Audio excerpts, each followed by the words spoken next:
Hey YouTube, this is React Packs. I'm Johnny. I'm Rose. I'm Nikki. And this is the React Cast. Yeah. And React City, not React Pact. Dang it. Wow, let's call back. Yeah, so the fun fact today is not actually a fun fact so much as it is something just to think about. There's a comment that was on episode 134 of Hunter x Hunter. Mm-hmm. Pretty interesting, from someone called Crimson. Cool. So he said, I think the aging thing, in reference to when we saw Welfin suddenly shoot off and become older, and also in reference to Nov, he thinks it only affects strong Nen users. Mm-hmm. They're at a level where their Nen is so powerful that it can make drastic changes to their bodies if needed. Mm-hmm. Among the many types of Nen techniques is also controlling through emotions, as we've seen with Gon, for example. Yes, I was thinking. I don't know how to phrase that better, but the point is that Nen can take shape through emotions, as with Netero, the other example. For instance, his gratitude. Mm-hmm. So perhaps subconsciously, Welfin felt that if he looked old and sick, then he wouldn't be suitable for food. Maybe aging was a result, or maybe just extreme stress amplified by Nen. So I liked what he's initially thinking here. I don't know about the subconscious part of it, but I'm thinking perhaps it is just the stress part of it. Yes. Yeah. It makes sense. Like the idea that I was thinking is the connection to Gon. The whole idea of you can expending too much of your Nen at once or something like that can age you is seen with all these examples you just pointed out. Apart, like the questioning, I'm surprised we didn't pick up on this ourselves. Like Netero aged when he did his ball. And Gon aged when he wanted to be stronger, and he was like king level. Yeah, and obviously that if the Nen was related to the Nen, that he would just age, just like expanding the Nen. I guess I don't know.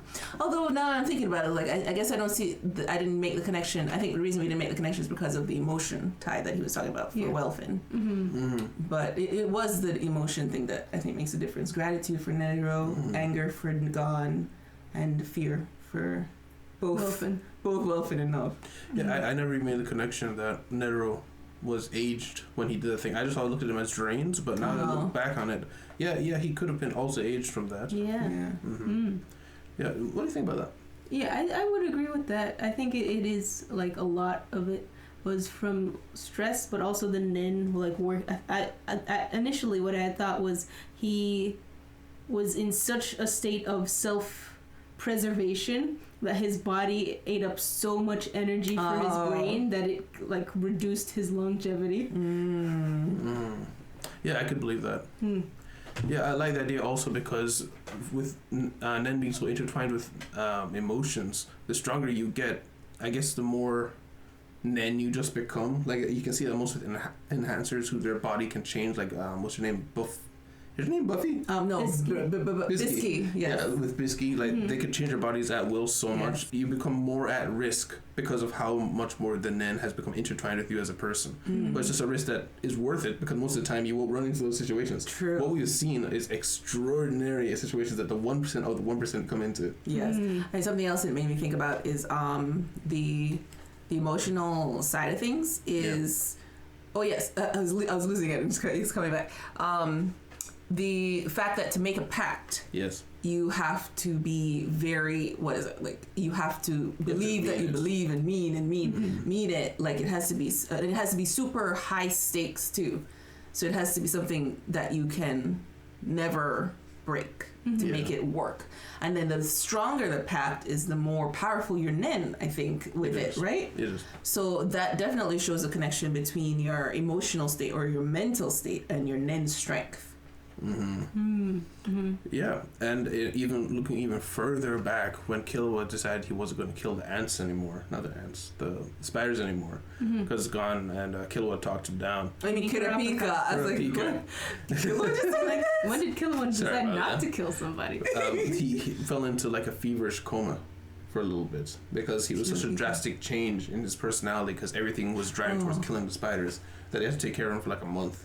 But he got sick from just mentally changing his idea. I think I vaguely I remember something happening to Kurapika, but I don't remember much, like what happened.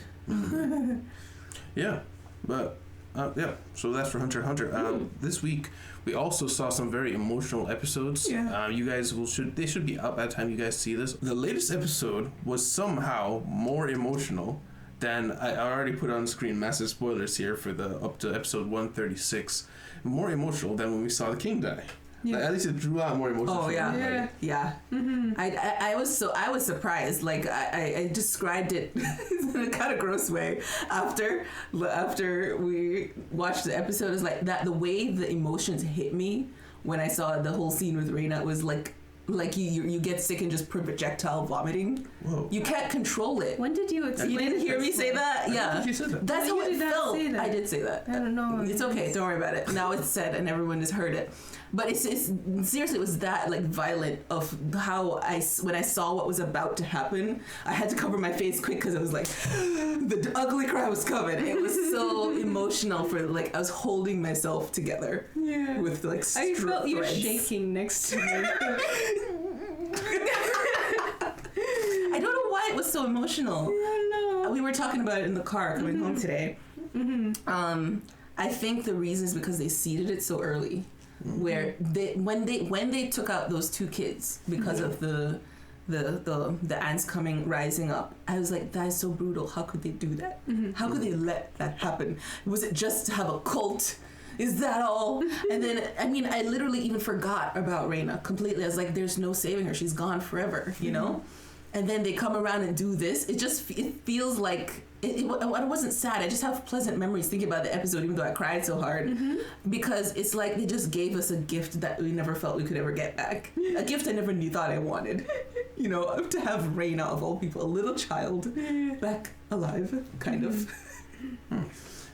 Did you feel the same way with it? When I first watched the episode, like way back when, I was bawling. Oh my god! I was watching anime alone at the time on my tablet, so I was just like in my bed. When we were talking about it, I don't remember if it was today we were driving home or yesterday, but I was saying maybe it's like the fact that like the sadness was coming in waves of realization, being like, oh my gosh, this is a child. Oh my gosh, this is a child who has been conscious of what's happening the whole time. Oh my gosh, this is that little child. Oh my gosh, yes. She can talk. Yes. Yeah. And she's just been holding it in this whole time. It's just Oh my gosh. Yeah, you were saying the stacking too. Yeah, Yes. it's just pain on pain on pain. Yes. Yeah. Yes. Yeah, and I think that's also to the credit of Hunter x Hunter that it that's how it does things better than other animes. I don't want to say milk it in a negative way, but it unwraps the story in a way that you appreciate it the further it goes along. It could have just from the beginning, it talks. Yes. You know, it would have been, oh, that's interesting, but you moved on. But the way they did it, yes. wonderful. Yeah. Amazing. And then the mom, like you see the mom, she's still just there. She's like sunken cheeks and like all she's been going through. Yes. Very sad. But what's funny is what made it sad for me wasn't what made it sad for you. Is like you're saying it was like a pleasant memory, like because that character got redemption in the end. Like I was happy that character managed to go back to her mom. But what made it sad for me was just because it was just a little girl who was scared and lost. But that was the end of it for me. I never made that connection of it's sad because it was also that little girl we lost from way back then. Yes. Like she was gone in my memory. Yeah. Like, oh, okay, she's here. Well, that's a sad thing that's happening in front of me right now, but it's not sad because of that, you know? Yeah, okay. At least for me. Like it didn't string it all didn't together. come together. No. That's what made it so hard for me. Everything came together. Like you guys had the stacks. I had a lot of stacks. Yeah, I was watching this like Attack on Titan. Like people die, they fall by the wayside. You just gotta let them go. Like you wave to them goodbye, but it's all right. You move on. Keep going. Yeah. Yeah. Oh, I was earlier. You had mentioned like somebody's comment of like Attack on Titan and Vinland Saga shaking hands over killing horses. I was like, in my head, I was like, Attack on Titan with Hunter x Hunter shaking hands over killing kids. That's what I was thinking. Oh yeah. Oh wow. Yeah, Attack on Titan can shake hands with a lot of things. Yeah. This is true. Oh man. I started wondering just now, like, what do you think about like the sadness between like shows like Attack on Titan versus other shows that have sad scenes? Like I think about the sadness type that I have for Attack on Titan versus like say Demon Slayer's first episode, you know, we can talk about that without spoiling. It's the first episode. You learn why Tanjiro is on this road. It was a very sad episode. Our thumbnail for that first episode was bawling, and people in the comments were like, "You credit this?" Yeah. He was like, "Oh no!" But I think about that kind of sadness and the sadness I have in Attack on Titan. Attack on Titan is more like despondence. It's like you're sad, but you're like, this is a hopeless situation that crying will not relieve. I think it's because it's like, with Attack on Titan, you know you're constantly betting against the odds. Yeah. Like even though you've grown attached to these characters, you know that we're in a war. Yeah. With a giant man-eating monsters. Yes. Mm-hmm. So like when it happens, it's like, oh no, as in oh no, it finally happened. Not oh no, as in where the heck did this come from? That's like true. It was in Demon Slayer, where he was just having a happy life, selling some charcoal, comes back, his whole family's slaughtered. Yeah. Mm-hmm. That's what I meant when I said I was watching Hunter x Hunter like Attack on Titan. Like war mode kind of thing, where everything, there's going to be casualties. I see. Yeah. I guess I was lulled into a false sense of security at a time, at a moment. And especially now that we were at the end of the Ant arc, I wasn't expecting to have any moments like this. I thought we were done. I was like, okay, the saddest moment has passed. You know, the king. Like, yeah, now we're the king scene. Picking ourselves back up together. Oh no, exactly. Falling again. It's fallen. Scattered across the floor. Yes, that's exactly. It's like I did not expect it at all. That sums it up exactly. It's another stack. Yeah. And as sad as it was to see Komugi die, I feel like seeing the king die was not. It wasn't. It felt like it was earned. Like, I still felt like he was a monster. He had to. Yeah. Yeah, he had to die. He was a bad person. I know he was in a lot of ways like a baby coming into the world, and he doesn't know any better. But he killed a lot of people, and he's gonna kill a lot of people. Yeah. You know, so so there was a degree of I'm glad he got this ending because it's at least a good ending. Yeah. Komugi, I was sad for her, but she's also like a brainwashed kid who doesn't know any better. So it's like. Okay, I guess. This was the best ending for the two of them. Yeah, and I was never super invested in her like well-being, so I was surprised that she died, but I wasn't like, oh my gosh, Komugi. Yeah. Whereas Rain is just a little girl. Yeah. She was just out in the woods frolicking with her brother. Like she didn't deserve any of this. No. Yeah. So this, I keep saying Hunter x Hunter is going to end soon because it feels like it, but I guess not. No, we're right into New York. But Mandalorian is going to end soon. Yes. And we have been watching a new show, Akudama Drive. Yes. So Akudama Drive has been taking the Saturday slot. By the time you guys see this, it should be out. Actually, we released on Saturdays. Yeah, they're going to release together. Yeah, So it's going to be out. I hope you guys like that show. But it also made me think about other shows that we could possibly squeeze in, and a show that seems to be doing fairly well in terms of popularity is Heavenly Delusion. And I was thinking about possibly squeezing it in when Mandalorian finishes. Yeah. So if it came back, I was also considering like maybe doing a double up for 1 week to just get ahead a little bit. But yeah, I was weighing in my mind how worth it would it be, because it's also unknown territory. Like we don't know the reception would be on the channel. We don't know how much people actually like it, because a lot of shows come out that people want us to watch, and I know for a fact it wouldn't do well on the channel. You know, so it's just sometimes these waves come. Like there was another show, not Chainsaw Man. There was another show that came out, and I think it was Blue Lock, where we got a wave of people asking us to watch Blue Lock, and I really considered it. And it probably would have done well, but it was also unknown territory. I just didn't have the time to fit it in. Yeah. And now this past, nobody's asking about Blue Lock anymore. Yeah. You know what I mean? So there's definitely a sense of keeping up with what's going on right now. Yeah, they just want, oh my gosh, this show started off really well. I want to see a reaction to it. Yeah. But then it might not be great to invest in. So I guess... especially 4 weeks later or something. Yeah, that brings me to a question. I don't know if you want to, unless you have something else to say about this. Something I've been thinking about, the continuation of shows on our channel that don't do well. Yeah. So I figured it'd be something important to talk about with people, especially since we're considering it very heavily for a current show. I don't mind saying it. Mandalorian. Yeah, Mandalorian, and also. Well, To Your Eternity. Yeah. To Your Eternity. That was a hard one.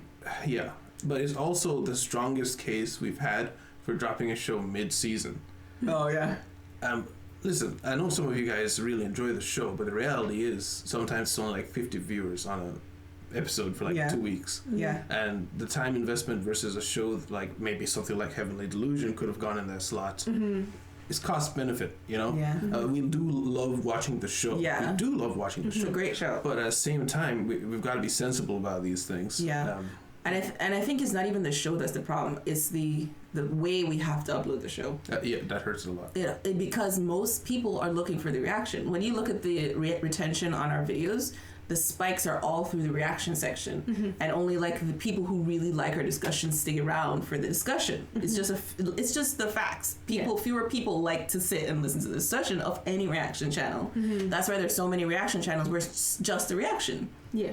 So it's understandable that if the reaction is cut out of a video, they're like, I don't want to watch this. Yeah. And not even that. Sometimes people just come, click the link in the description that we put, and they don't even watch the discussion. So we get maybe the initial come to the channel, but then they don't watch the video.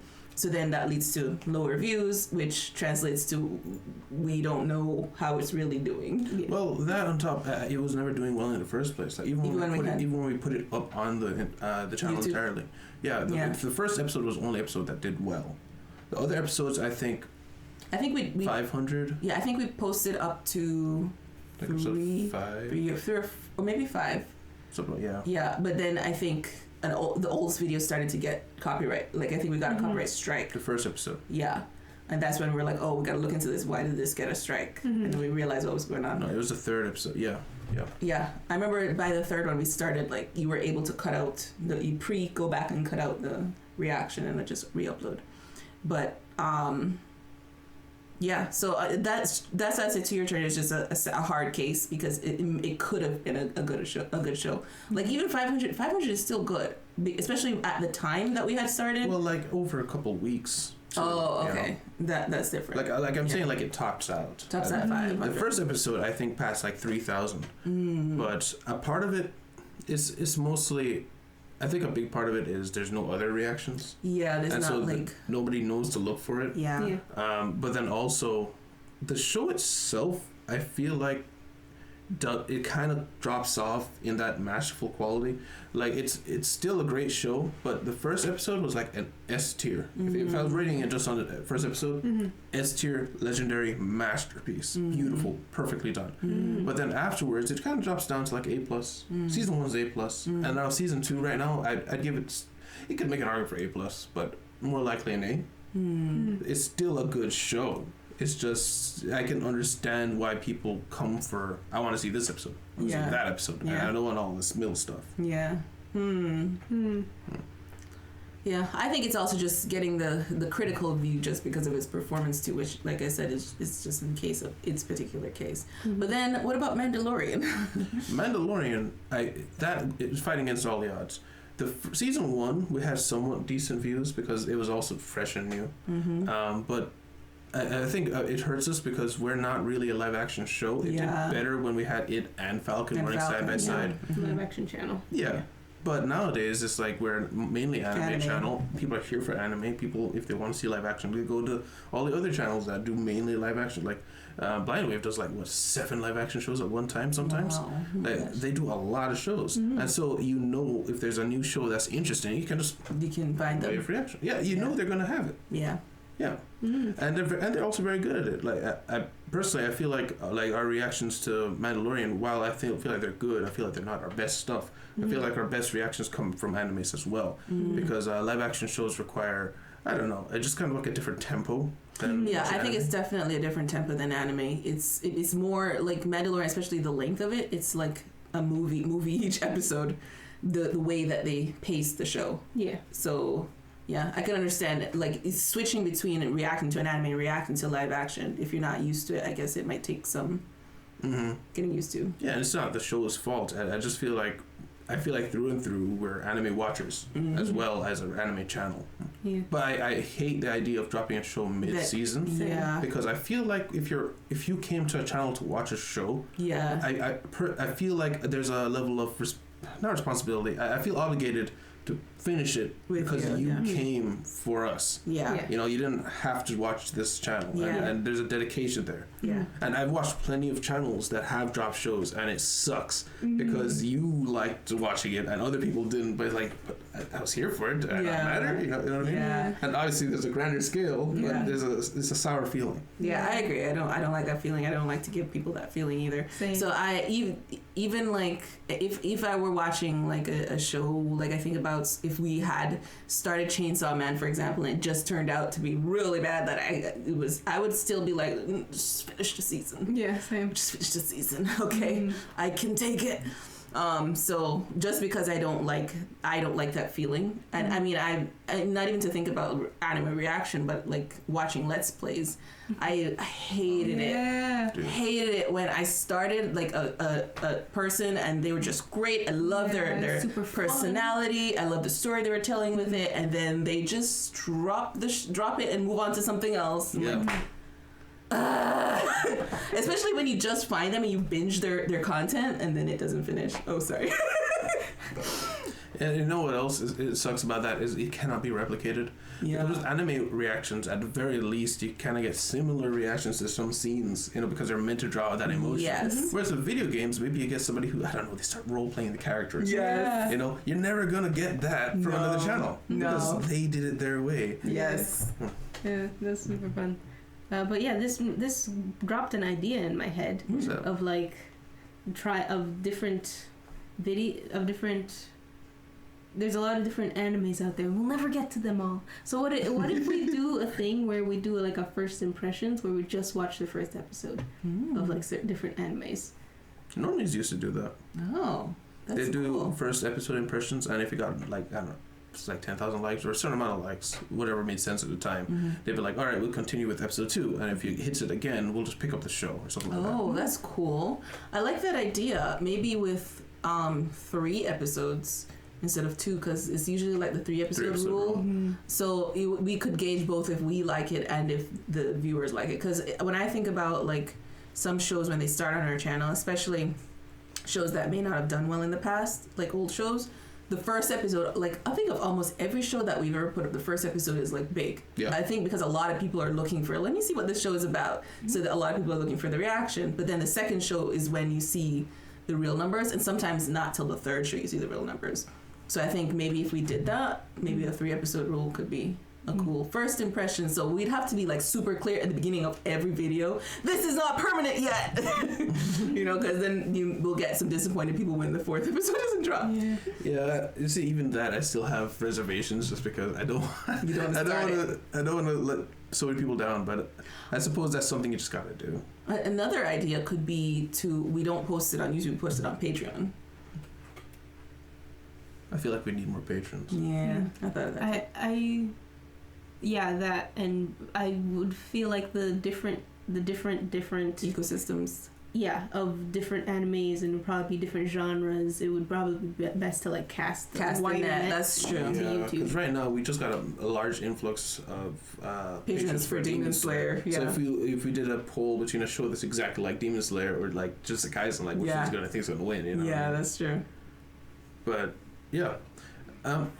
Speaking of the shows that we're watching though, we started watching Akudama Drive. Yeah.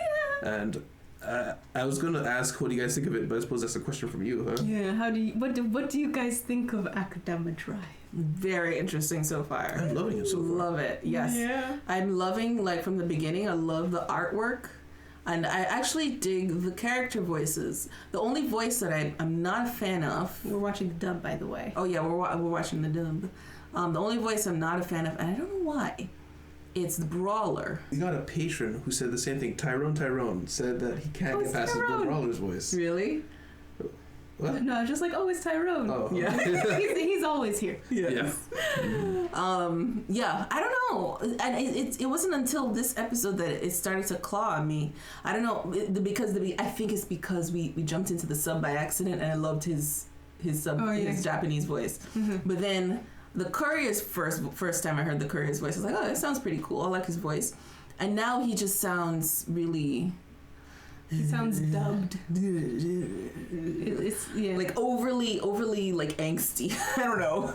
But I really love the doctor's voice, and I don't mind the hacker. I like the Hoodlum's voice. Hoodlum. Oh, Hoodlum's voice is good. And even Cutthroat with his slight like yanderiness. I don't hate his voice either. Tyrone said he couldn't get past the Brawler's voice and the Courier's voice. Are you just Tyrone? Is that you? Yeah. The only voice that was annoying me a little bit was Cutthroat's. He's the only one. Really? Yeah. I don't know. I think it's because I've heard that sing-songy, crazy voice a couple times in other shows. It's pretty cliche voice. Yeah. So it's just like, all right, I get it, do your thing. That's how I feel Courier's voice is kind of cliche. Yeah. Yeah. And Brawler's, I don't know what it is. It's out of nowhere, but have you ever thought of like doing a solo reaction to a sports anime? I've thought about it, but I feel like you doing it with me would be way better. Yeah, we'd bounce off each other. You get so hyped with it. I truly just don't really get into sports. It took a while for me to get into Haikyuu. I know. Like season 4 for me to get into Haikyuu. I remember you weren't as much of a fan. I was just in for the ride. because I think it was like we took turns picking an anime. Yeah. And you picked a 70-episode anime. And she didn't let you pick a She's just like, no. Yeah. This is looking at the voice actors list just reminded me of there's this thing. This AI is getting so good at copying voices that there's a very real possibility that voice acting in general could get phased down to a point of negligence. Warcraft had this thing where there's a lot of quests where there's just a chat blurb and you got to read the chat blurb. Someone took the voice of I think it was the voice actor for the first game who did the intros, and they had an AI copy it and just voice act everything in like a certain area, and it sounded exactly like him. Like there's no trace of AI in there at all. It just sounds like the guy's reading the script. So with just a couple clicks of the button, you could just voice act your entire game, no problems, no issues whatsoever. So if artists thought they had like the doomsday coming with AI, I think voice actors legitimately could face extinction with that. Maybe not permanently, of course, but I have to say I feel like you're right. I don't know if they're quite. I won't say anything on the Japanese one, but I've heard really good English ones, and I still pick it up where I'm like, this isn't a real person. Like it's very infrequent. Like they just pronounce the emphasis on a sentence wrong, like every 5 minutes or something, and like, suspicious. So I have heard the one that you showed me one of them, and I was like, that is terrifying. Because, like with like text to speech stuff, like you can hear even the really good ones, like the way that they like stop on every word, but the way the video he was talking about sounded, it was like near perfect. Yeah, I've heard really good ones in English, like near perfect ones.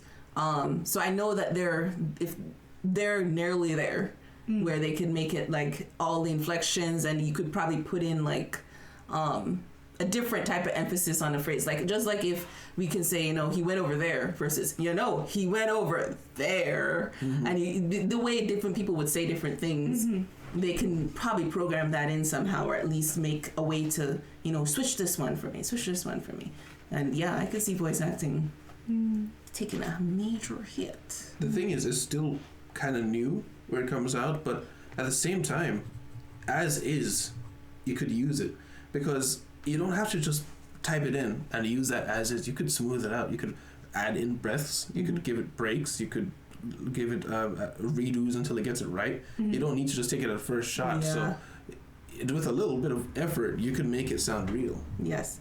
I just thought of the thing that would put a hitch in this wheel. I'm sorry. Put a problem in this whole thing. A wrench in the whole. I'm sorry. I have to think of it. Anyways, I'll stop.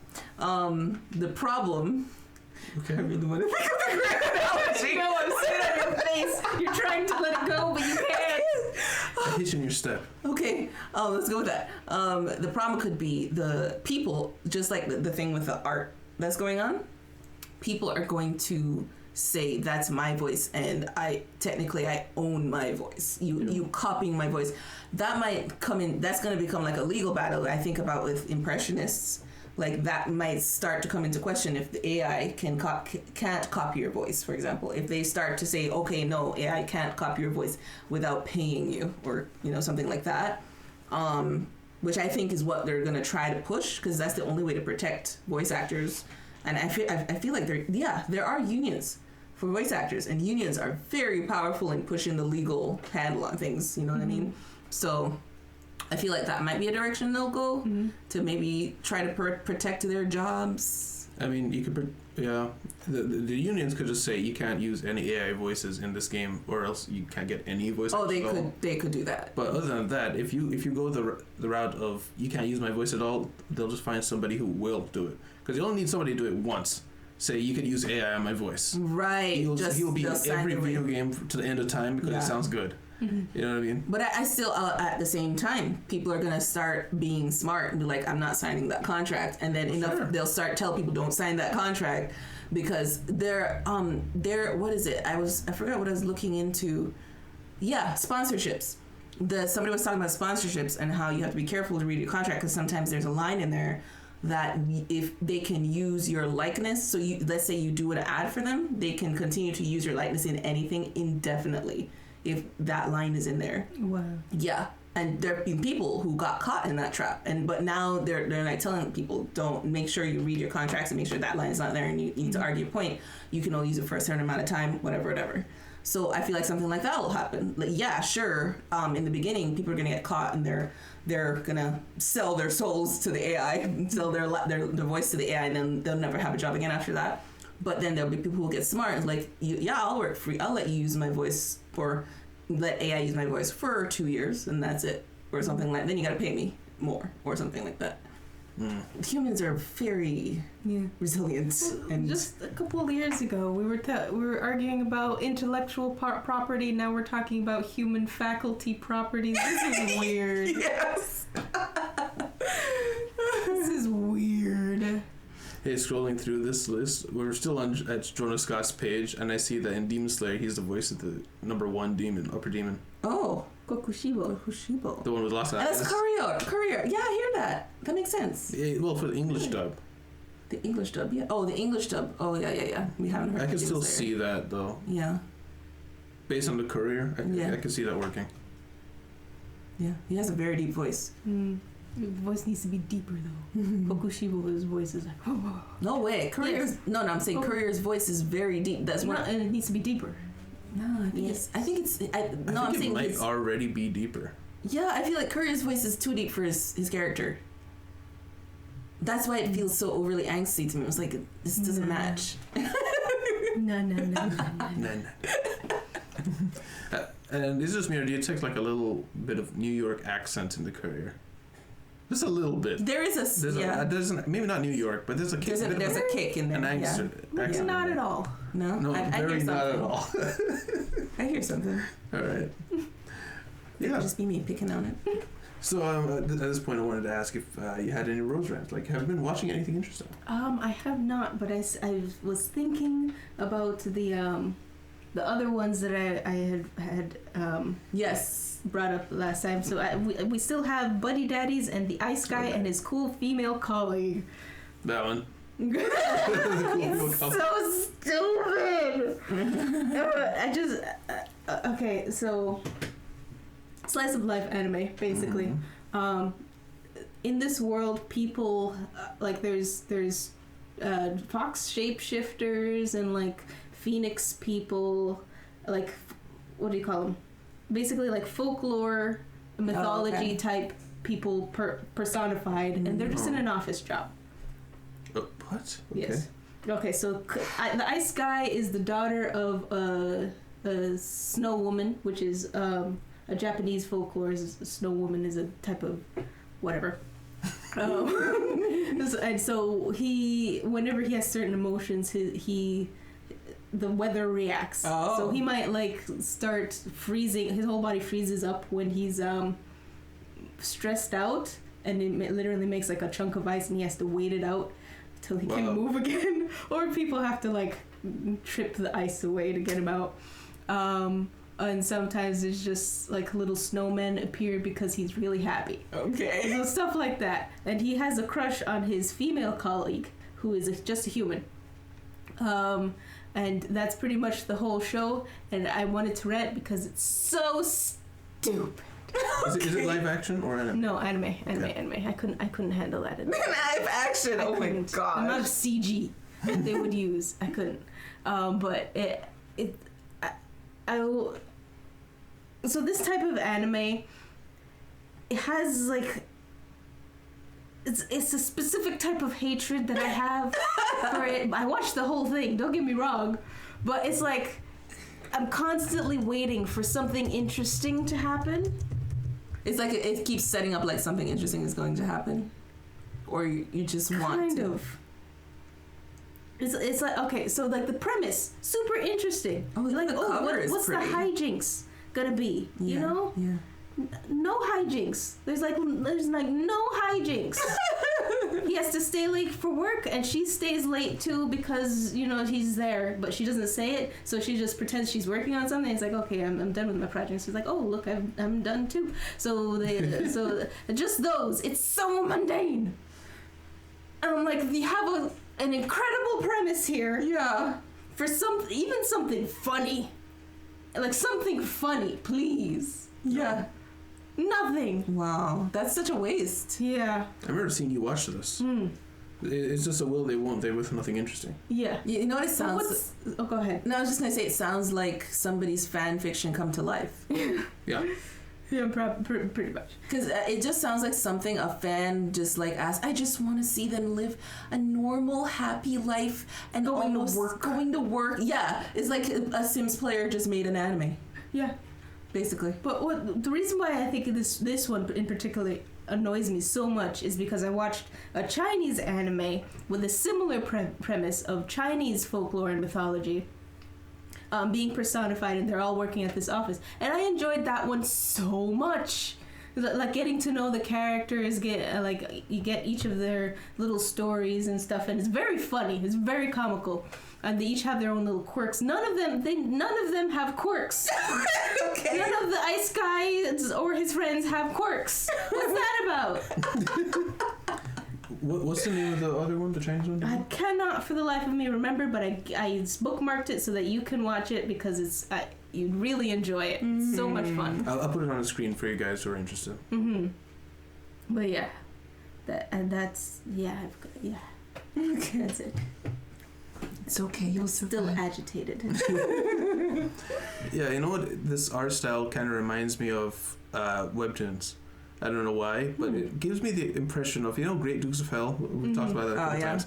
It's as if you took Great Dukes of Hell, like something relatively mundane with a crazy premise, but not as cool. And that got animated. Yeah. That's what, from what your description, it feels like. The anime is very pretty. Yeah, it looks gorgeous. I feel like that's where it put all of its effort. Yes, it's none of it into the storyline, all of it into its art.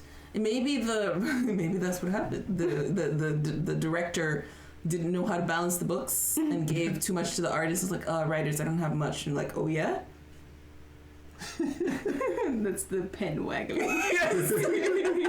Just like, I will make a masterpiece. I do have a question. Yeah. Was this a manga? I have no clue. No. I was so annoyed I didn't look it up. I didn't even care. No. I just wonder, like, if it got picked up or if it was just somebody got a chance to animate something, like it was an anime-only thing as well. Yeah, it's a manga. Right? Coffee manga website? Oh, that's just a website. That's a website. It says serialized. It was a manga. Yeah, interesting. I can see it doing better on paper than it can. Like, I can feel it being a weekly thing. You just go, let me see what Ice Guy's up to this week. Yeah. That's what I thought when I thought of Great Dukes of Hell. It's something that I feel like Great Dukes of Hell would be amazing animated, but this is something that it's chill. It goes by and enjoyable. Nothing to write home about. Yeah. But do you watch a lot of slice of life these days? These days, I haven't watched much anime. These disappeared, but I've watched mostly slice of life. webtoons, because I'm wondering if you've been out of the slice of life pool for a while. No. Because like these office, there's one called My Senpai is Annoying or something like that. It's an anime, also an office anime. It's not a spectacular premise. Just a girl. She joins the job. She has this slightly older but colleague, but he's slightly has seniority over her, and he shows her the ropes, and he's very boisterous, and it gets on her nerves, I guess. Slight romance there, but that was fun.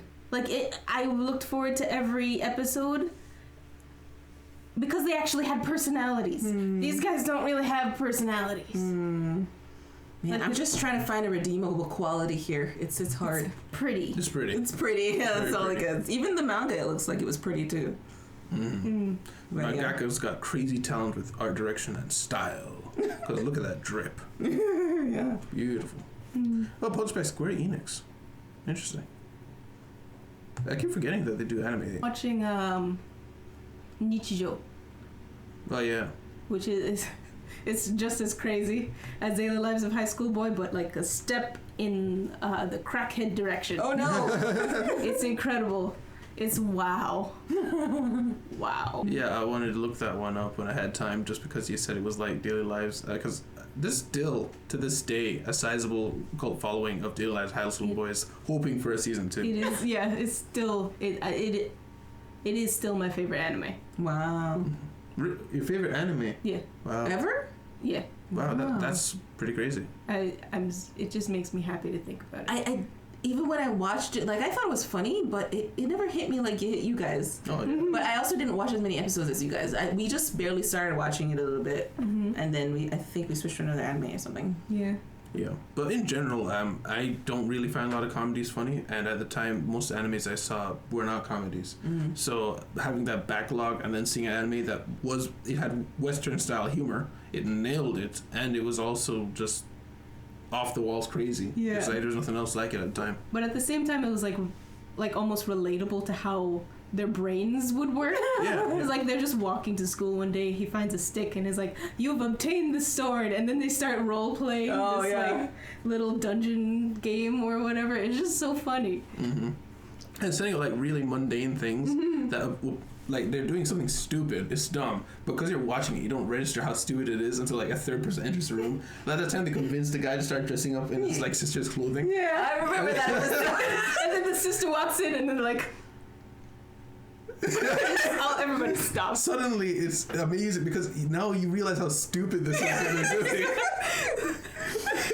Yeah, so I mean, I think that's everything though. Yeah. So I mean, guys, thank you guys very much for being here. Guys, if you liked your time here, please leave a like, subscribe if you want to see more. Remember, you can see these episodes 2 weeks ahead up on the Patreon down below, as well as seeing the new shows that are coming, such as Akudama Drive, out right now, up a week ahead. Thank you very much. We'll see you in the city. Oh yeah, please let us know your thoughts on, by the way, on us talking about dropping shows, how you guys receive other shows, and what do you think about Heavenly Delusion, if you would watch that at all. Thank you very much. We'll see you in the city. Goodbye. Bye.